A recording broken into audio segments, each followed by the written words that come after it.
Kota factory black and white चलती है। मुझे समझ नहीं आया ब्लैक एंड व्हाइट क्यों लगा यार। ये बहुत अच्छा विजुअल रिप्रेजेंटेशन होगा फॉर दिस शो। जीतू भैया बुलाते हैं, सचिव जी बुलाते हैं।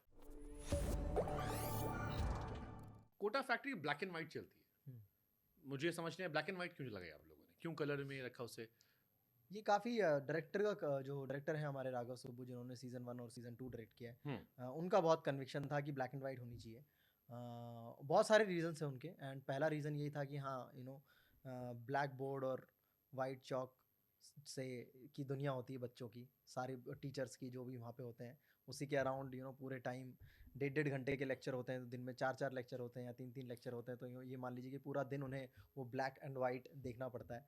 तो उन्हीं का आइडिया था कि ये बहुत अच्छा विजुअल रिप्रेजेंटेशन होगा for this show for this series. MWFTTS हाँ क्या MWFTTS ये क्या है? Monday Wednesday Friday.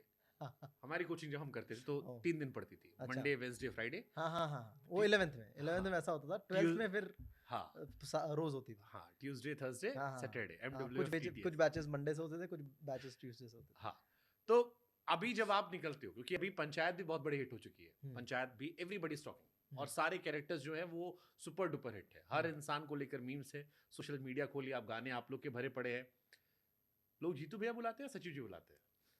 दोनों ही बुलाते हैं। अभी पिछले 2-3 महीने से सचिव जी बुला रहे हैं सब लोग। उससे पहले जीतू भैया था, तो आई थिंक जीतू भैया इज रेगुलर, क्योंकि वो मेरा कहीं ना कहीं मेरा नाम भी है, और बस भैया ऐड हो जाता है बिकॉज ऑफ कोटा फैक्ट्री के जो कैरेक्टर हैं।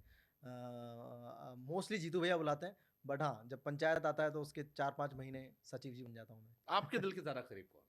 It's very tough I think. अभी तो सीजन 3 कोटा फैक्ट्री का आया हुआ है, तो जीतू भैया क्लोज है। पूरा कमर्शियल एक्टर बन गया आप। बनना पड़ता है। अच्छा, आपके फैमिली में लोग पॉलिटिक्स में भी हैं, आप राजस्थान से बिलोंग करते हैं, हाँ। तो घर में कौन कौन नेता, क्या मंत्री, कौन से क्या है? मेरे मौसा जी मिनिस्टर हुआ करते थे जब 2000 के अराउंड, जब अशोक गहलोत जी की सरकार थी, तो वो मिनिस्टर थे हमारे एरिया से, विधानसभा क्षेत्र खैरथल जहाँ से मैं हूँ वो विधानसभा क्षेत्र हुआ करता था उस टाइम पे। तो वहाँ से वो एमएलए थे एंड मिनिस्टर थे। एंड मेरी मौसी जो खैरथल की जो नगर पालिका है उसकी चेयरमैन रही हुई हैं 2 बार। सो तो उस तरह से मौसा जी belong कहे नहीं कि बे तुम कहाँ सरपंच पीछे बैठे हो। हम मंत्री थे यार। नहीं, हम उनको तो हमसे बहुत कहे अच्छा होते लगता विधायकी है। लड़वा देते तुमको हम।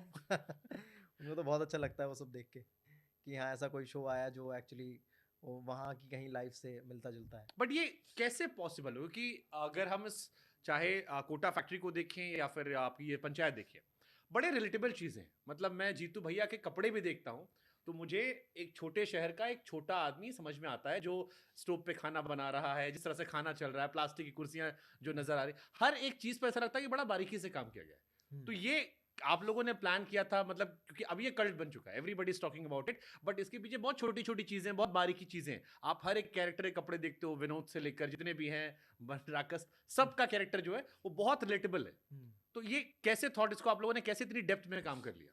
अरे इसका सारा क्रेडिट जो हमारे राइटर हैं चंदन कुमार और जो डायरेक्टर हैं दीपक कुमार मिश्रा, उनको जाता है। उन्होंने काफ़ी डिटेल में रिसर्च की है गाँवों की, पंचायतों की, ठीक है, अलग अलग गाँवों की। ऐसा नहीं कि सिर्फ एक ही गांव में गए और वहाँ की पंचायत उन्होंने देखी। उन्होंने मतलब 2 अलग अलग स्टेट्स में, लाइक यूपी में जो गांव हैं वहाँ की पंचायतों का क्या सीन है, और जो राजस्थान के जो गांव हैं या एमपी के जो गांव हैं, तो अलग अलग गाँवों की पंचायतों में जाके उन्होंने ये चीज़ें रिसर्च करके वो डिटेल्स सारी डाली हैं। तो सारा क्रेडिट उनको जाता है। बट ऑफ कोर्स लाइक मतलब जब मैंने स्क्रिप्ट पढ़ी थी तो उससे पहले मेरे दिमाग में भी गांव और पंचायत की कुछ अलग इमेज थी गांव दिमाग में में। रहे हो आप? हाँ, मैं गांव में रहा, मतलब गांव बहुत ज़्यादा दूर नहीं है मेरे, जहाँ मैं रहता हूँ खैरथल, वहाँ से 7-8 किलोमीटर दूर या 5 किलोमीटर दूर से गांव स्टार्ट हो जाते हैं। तो वो इतना बड़ा टाउन नहीं है, और जैसे ही 5 किलोमीटर आप क्रॉस करोगे तो कोई दूसरा गांव आ जाएगा। तो गांव मैंने देखे हैं, और बट कभी पंचायत नहीं देखी थी। पंचायत का प्रोसेस क्या होता है वो कभी नहीं देखा था। वो सब फिल्मों में देखा था, या अखबार में कोई फ़ोटो आ गई तो उसमें कभी देख लिया। एंड हमेशा वही इमेज थी दिमाग में कि कोई पेड़ है जिसके नीचे 4-5 लोग बैठ के गाँव का न्याय कर रहे हैं, फैसला कर रहे हैं, आसमान देख के मौसम बता रहे हैं, ठीक है? वही वही सारी इमेजेस थी मेरे दिमाग में पंचायत के बारे में। बट जब स्क्रिप्ट आई तो मुझे लगा कि ये तो काफ़ी अलग है, मतलब ये गाँव या तो बहुत मॉडर्न हो गए हैं, बट पता चला कि नहीं, ऐसा मॉडर्न वॉडर्न कुछ नहीं है। पंचायत प्रॉपर ऑफिस होता है, और वहाँ पे सारी कार्रवाई होती है, ठीक से कार्रवाई होती है। वो एक गाँव का एक सबसे बड़ा ऑफिस होता है, जहाँ पे जो गाँव में क्या होना है, क्या विकास होना है, क्या-क्या चीज़ें होनी है, हर चीज़ वहीं के उसी पंचायत के थ्रू जाती है। और it's a regular 9 to 5 job. जो भी लोग वहाँ पे काम करते हैं। तो काफ़ी नया था मेरे लिए स्क्रिप्ट। तो कोई ऐसा मोमेंट नहीं है कि यार ये स्क्रिप्ट में ये क्या था, मतलब क्या था ये, क्योंकि आपने उतना एक्सप्लोर नहीं किया है। बहुत सारे मोमेंट्स हैं जो बहुत फनी थे, जैसे दो बच्चे मीठी खीर उसको हमने देखा तो फिर हमने कहा यार ये बढ़िया था गुरु। हाँ। बट ऐसे लिखे होते हैं, कोई हुँ। ऐसा मोमेंट था आपने जब शूट करते कि यार क्या था यार ये। आई थिंक जो पहला ही मोमेंट है वो बड़ा इनफैक्ट जो पूरा ही सीरीज है उसमें जितने भी सीन्स हैं वो जब हम पढ़ने बैठते हैं तो ऐसा लगता है कि इस सीन में है क्या, मतलब हाँ ठीक है बस यही सब बातें हो रही हैं। जैसे हाँ अगर हम पहले सीन की बात करें तो यू नो उसमें वो आता है सचिव जी पहली बार गांव में और उसकी वो चाबी खो जाती है, जो हाँ मेन पंचायत ऑफिस है उसकी चाबी प्रधान जी कहीं जंगल फिरने जाते हैं और वहाँ उनकी चाबी गिर जाती है। तो वो पूरा एपिसोड उसी पे है, मतलब यानी मतलब 70% एपिसोड वो चाबी ढूंढ रहे हैं और फालतू की बातें कर रहे हैं लाइक कि ये गांव है इस जब जमीन पे लड़ाई चल रही है, ठीक है।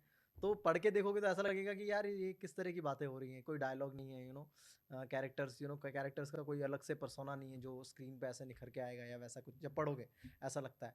बट जिस तरीके से वो डायरेक्टर ने दिखाया है और राइटर ने चीज़ें लिखी हैं बहुत इंटरेस्टिंग है।